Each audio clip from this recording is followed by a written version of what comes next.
العالمین والصلاة والسلام علی سید الانبیاء والمرسلین۔ ہزاروں سال نرگس اپنی بے نوری پہ روتی ہے، بڑی مشکل سے ہوتا ہے چمن میں دیداور پیدا۔ سامعین و حاضرین، ایک بچہ چھوٹا ہوتا ہے، اس کو مدرسے میں لگایا جاتا ہے، وہ قاعدہ پڑھتا ہے، پھر ناظرہ قرآن ختم کرتا ہے، پھر قرآن مجید کے حفظ کی جو ہے وہ سند حاصل کرتا ہے، حفظ کرتا ہے، سند حاصل کرتا ہے، قرآن تجوید کے ساتھ پڑھتا ہے، اور پھر وہ درس نظامی پڑھتا ہے، اور 8، 10، 11 سال تک وہ درس نظامی اور تخصص کرتا ہے، اور پھر اللہ اس میں سے کسی کو مقام مرتبہ دیتا ہے تو پھر وہ آگے شیخ الحدیث بنتا ہے، پھر اللہ کسی کو مقام مرتبہ دیتا ہے تو وہ پھر مفتی منیب الرحمن صاحب بنتا ہے۔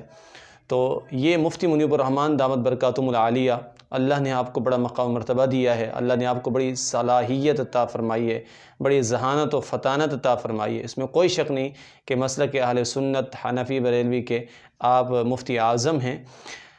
اسی دوران مفتی اعظم پاکستان دامت برکاتہم العالیہ نے ایک بیان میں فرمایا کہ ایک نعت خواں ایسا بھی ہے، اور پھر اس کو مفتی منیب الرحمن صاحب نے جو ہے وہ فرمایا کہ ایک رافضی نعت خواں ایسا ہے کہ جو ایک نعت کے 25 سے 26 لاکھ روپے اس نے لیے۔ جب اس سے انٹرویو میں پوچھا گیا تو اس نے کہا مجھے 25 سے 26 لاکھ روپے جو ہے ایک نعت خوانی میں ملے۔ تو مفتی منیب الرحمن صاحب اس بیان کے اندر عوام کی اصلاح کر رہے تھے کہ نعت خوانوں کو آپ اتنا دیتے ہیں، اور علماء جو دین کے صحیح معنوں میں نبی پاک علیہ الصلوۃ والسلام کے اور انبیاء علیہ الصلوۃ والسلام کے وارث ہیں صحیح معنوں میں، اور دین کی نشر و اشاعت میں بڑا ان کا کردار ہے، اور نبی پاک علیہ السلام کی کئی احادیث ان کے مقام مرتبہ میں ہیں، ان کو آپ لوگ ادھر توجہ نہیں دیتے، اور نعت خوانی کی طرف آپ جو ہے وہ اتنا جو ہے وہ زور ہے کہ 25-26 لاکھ روپے ایک نعت خواں کو دے دیے جاتے ہیں صرف ایک رات کے اندر یا پھر ایک محفل کے اندر۔ تو جب یہ مفتی منیب الرحمن صاحب نے ارشاد فرمایا، مگر اس مجذوب قوم کا علاج کہاں سے کریں شاہ صاحب،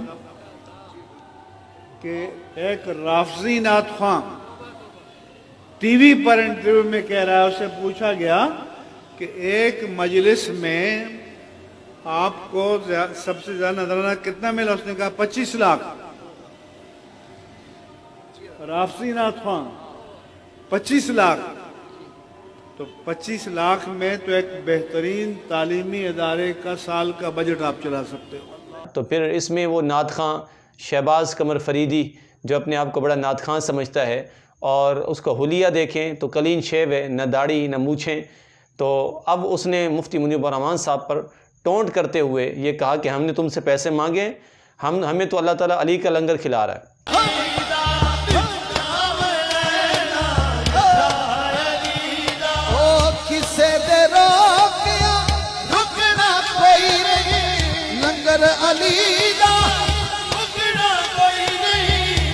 پریکٹیکل ویکھ رہے ہو، اگے میرے تے فتوے مولوی لاندے نے 25 لاکھ ہو گیا، 26 لاکھ ہو گیا، یار میں منگیا تھوڑے تو دسو تسی، اج میں نذرانہ منگیا کہ مینوں پیسے دیو؟ علی دے ملنگ دے رہے نے، مولا دے ملنگ دے رہے نے، میں بھی انہاں دا غلام ہاں، تسی بھی انہاں دے غلام ہو،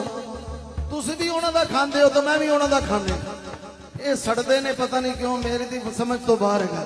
اللہ انہاں نوں ہدایت دے۔ ہن میری قسمت میرے نال ہے، میں فرید دا ملنگ ہاں، علی دا ملنگ ہاں، تے مولا میرے تے مہربان ہے، میں اپنی قسمت دی گل ہے، میرا کی قصور ہے دسو؟ ہم تو حضرت علی کے ملنگ ہیں، ہمیں تو بابا فرید کا لنگر مل رہا ہے، ہم کھا رہے ہیں، ہم نے تم سے کب مانگے؟ تو اس بے شرم کو اتنا بھی حیا نہ آیا کہ میں اپنے مسلک کے اتنے بڑے عالم دین جن کو اللہ نے اتنی صلاحیت عطا فرمائی ہے، اور جو مفتی اعظم پاکستان ہے، یہ بالکل بے باک ہو کر اسٹیج پر کھڑا ہو کر اس طرح مفتی منیب الرحمن صاحب کو بولتا رہا۔ اور حیرت کی بات یہ کہ اس اسٹیج پر کوئی ایک بھی ایسا نہیں تھا کہ جو اس کو سمجھاتا کہ تو کس کے خلاف بول رہا ہے، اور تجھے کیا حق پہنچتا ہے کہ تو مفتی منیب الرحمن صاحب کے خلاف اس طرح کی جو ہے حرزہ سرائی کر رہا ہے۔ ظاہر ہے ہمارے مسلک کے ایک بہت بڑے عالم دین ہیں۔ بہرحال وہ یہ بھی کہہ رہا تھا ہمیں تو علی کا لنگر مل رہا ہے، حضرت علی سے محبت ہمارے ایمان کا حصہ ہے،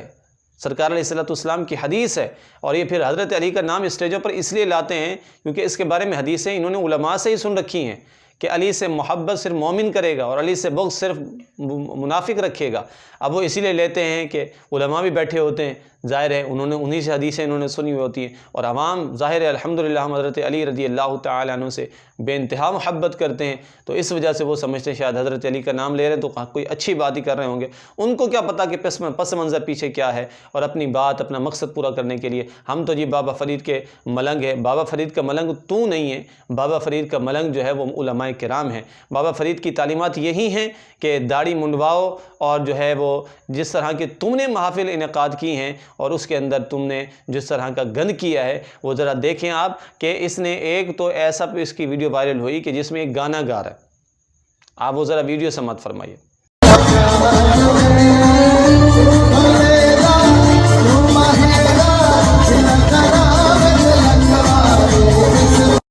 اس ویڈیو کے اندر یہ گانا گا رہا ہے، اور آپ اندازہ لگائیں کہ اپنے آپ کو نعت خواں بھی کہتا ہے، اسٹیجوں پر بھی کھڑا ہوتا ہے، اور پھر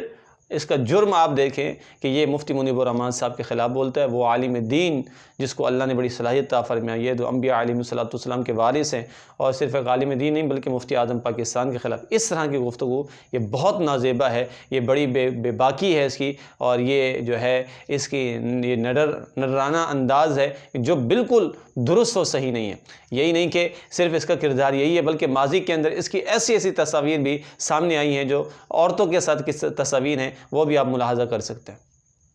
تو آپ اس کا اندازہ لگائیں کہ ایک ایسا شخص جس کا کردار خود اتنا خراب ہے، اور جو اپنے آپ کو اس قدر سمجھتا ہے کہ میں بڑا نعت خواں ہوں، خدا را میں عوام اہل سنت سے اور میں عوام سے اپیل کروں گا کہ خدا را نعت خوانی کو آپ اتنا عروج پر نہ لے جائیں۔ نعت خوانی ہمارے ایمان کا حصہ ہے۔ میری مراد اس سے وہ نعت خواں ہیں جن کا حلیہ ہی شریعت کے مطابق نہیں ہے، کبھی وہ گانے گا رہے ہوتے ہیں، کبھی اسٹیجوں پر کھڑے ہو کے نعتیں پڑھ رہے ہوتے ہیں، اور سارا پیسہ ہماری عوام جو ہے وہ نعت خانوں پر لگاتی ہے۔ مفتی منیب الرحمان صاحب نے بیان کے اندر ارشاد فرمایا کہ جتنا اس کو ایک رات کے اندر ملا ہے اتنا تو ایک مدرسے کا سال کا سالانہ بجٹ ہو سکتا ہے، سالانہ خرچ اخراجات اٹھائے جا سکتے ہیں۔ تو آپ اندازہ لگائیں کہ آپ اپنا پیسہ کس کو دے رہے ہیں۔ نبی پاک علیہ السلام نے تو اپنے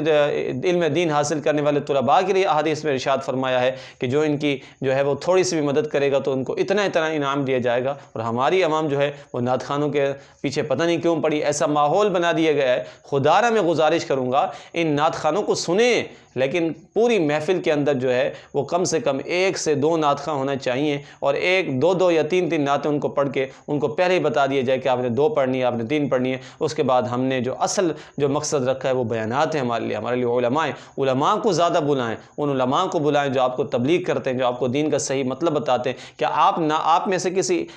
آپ نے کسی ایک ایسے نعت خواں کو بھی دیکھا ہے کہ جب ختم نبوت مسئلہ آیا ہو تو یہ سر فہرست پہلی صف میں نظر آیا ہوں؟ کہ آپ کو کوئی ایک نعت خواں بھی ایسا نظر آیا ہے کہ جب ہمارے علماء جیلوں میں بند کیے جا رہے تھے تو ان میں کوئی سر فہرست آپ کو نعت خواں نظر آیا ہے؟ کہ آپ کو کبھی کوئی ایسا نعت خواں نظر آیا ہے کہ جب دین اسلام پر مستشرقین کے اعتراضات ہوئے، ملحدین کے اعتراضات ہوئے، کفار کے اعتراضات ہوئے، کافروں کے بد مذہبوں کے اعتراضات ہوئے، کوئی ایک نعت خواں صلاحیت رکھتا ہے کہ اس کا جواب دے؟ نہیں رکھتا۔ تو پھر جب یہ سارے جوابات دیتے ہی علماء ہیں تو ہماری عوام اس بات کو کیوں نہیں سمجھتی ہے کہ جب ہمارے علماء ہی ہمارے سر کا تاج ہیں اور وہی اس دین کی نشر و اشاعت میں بڑا حصہ اپنا کردار ادا کر رہے ہیں، تو پھر بجائے اس کے کہ علماء کے ساتھ ہم جو ہے اپنا تعلق مضبوط رکھتے ہیں، نعت خوانوں کے ساتھ بڑے رابطے ہیں۔ آپ رابطہ رکھیں، رابطہ رکھنے کا کوئی منع نہیں ہے، لیکن اتنا ان کو سر پہ نہ چڑھائیں کہ وہ اسٹیجوں پر کھڑے ہو کر ایک عالم ربانی کے بارے میں، مفتی اعظم پاکستان کے بارے میں، دامن برکاتہم العالیہ کے بارے میں اس طرح کے الفاظ بولے۔ یہ بالکل نازیبہ ہے۔ خدا را آپ ان کو اسٹیجوں پر نہ بلائیں، کل کو یہ مجبور ہو جائیں گے،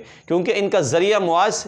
مجھے لگتا ایسا ہی ہے کہ اس کا بھی ذریعہ معاش، کیونکہ اکثر نعت خوانوں کا ذریعہ معاش جو ہے وہ تقریباً وہ یہی بنا ہوا ہے، نعت خوانی۔ ایک رات کے اندر 3 4 5 6 محفلیں بھی ہوتی ہیں، اور کسی محفل میں پہنچ سکتے ہیں، جس میں نہیں پہنچ سکتے تو غصے سے کہتے ہیں نہیں آیا تو کیا ہو گیا۔ تو یہ ان کا انداز ہوتا ہے۔ آپ نعت خوانی سے زیادہ ترجیح جو ہے بیانات کو دیجئے، آپ علماء کو بلائیے، عقائد بھی سیکھیے، اصلاح بھی کیجیے اعمال کی، اور اپنے کردار کو بھی سنواریے۔ وہی قرآن و حدیث کا ہمیں صحیح فہم ہمیں سمجھا سکتے ہیں، صحیح طریقے سے جو انہوں نے سیکھا وہ آگے پھر جو ہے وہ امت کے اندر پہنچا بھی رہے ہیں، اور اچھے طریقے سے پہنچا سکتے ہیں۔ دعا ہے کہ اللہ تعالیٰ ہمارے نعت خوانوں کو جو اس طرح کے نعت خوان، اللہ تعالیٰ ہدایت عطا فرمائے۔